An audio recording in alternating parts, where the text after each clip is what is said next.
Malgré le froid glacial de l'hiver et les vents violents qui balaient le paysage rasé, la construction de la Gigafactory d'Envision AESC dans le nord de la France se poursuit. Il s'agit de la première Gigafactory de l'entreprise chinoise en Europe.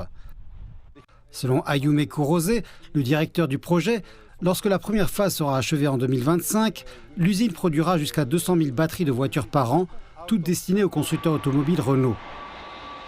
Et si la demande en Europe augmente, il y aura suffisamment d'espace pour quadrupler la production.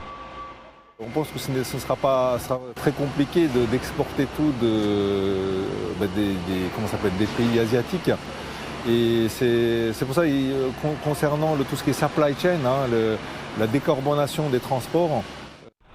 En 2035, toutes les nouvelles voitures vendues dans l'Union européenne devront être à zéro émission de CO2 et 90% des batteries des véhicules électriques devront être produites au sein de l'UE d'ici à la fin de la décennie. La France a mis sur la table des milliards d'euros d'incitation pour attirer les entreprises. Il y a tout autour, il y a la Belgique, il y a l'Allemagne, il y a l'Angleterre ou le Royaume-Uni. Donc c'est un regard qui va se reporter sur la France et c'est une fierté. C'est une bonne chose pour la région des Hauts-de-France parce que ça va créer de l'emploi, donc forcément c'est une bonne chose pour la région. Les Gigafactories devraient créer quelques 17 000 emplois, à la fois directs et indirects. Qui plus est, la vallée de la batterie est censée rivaliser avec les fournisseurs asiatiques.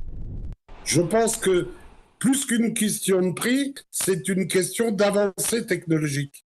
Et que donc, c'est pas celui qui fera la batterie la moins chère qui emportera le marché, c'est certainement celui qui fera la batterie la plus compétitive. Un message qui devra trouver un écho auprès des grandes marques automobiles de la région, comme Mercedes, Stellantis et Renault. Si la vallée de la batterie veut vraiment concurrencer les technologies moins chères et tout aussi avancées de l'Asie, alors même que certaines de ces entreprises s'installent sur les côtes européennes.